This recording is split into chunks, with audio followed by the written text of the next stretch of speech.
नमस्कार, मी डॉक्टर नसीम पठाण। आज जनता राज्य या चॅनलच्या दुसऱ्या वर्धापन दिनाच्या योग आला। पाहता पाहता ती 2 वर्षे गेली आणि 2 वर्षाचं पालक तिसऱ्या वर्षामध्ये पदार्पण करत आहे। या चॅनलचे संस्थापक आणि सर्वसेवा डॉक्टर धम्मपाल माशेलकर असून त्यांनी यामध्ये दिलेलं समाज प्रबोधन, बातम्या, वृत्त यांचं जे नियोजन आणि निवेदन आहे ते अत्यंत उपयुक्त आहे।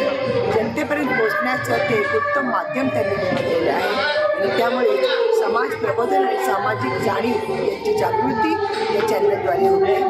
इतकंच नव्हे तर या चॅनलद्वारे वेगवेगळ्या प्रकारचे कार्यक्रम देखील आयोजित केले जातात, ज्यामधून सर्वसामान्य व्यक्तीपासून सर्व क्षेत्रामधल्या प्रत्येक व्यक्तीला योग्य असं ज्ञानदान आणि समाज प्रबोधन आणि सामाजिक जाणीवेचं भान हे राष्ट्रीय कर्तव्याच्या अधिष्ठानावर आधारित असं म्हणू शकतो। या निमित्तानं जनता राज्य या चॅनलला हार्दिक हार्दिक शुभेच्छा। धन्यवाद। जय हिंद, जय महाराष्ट्र।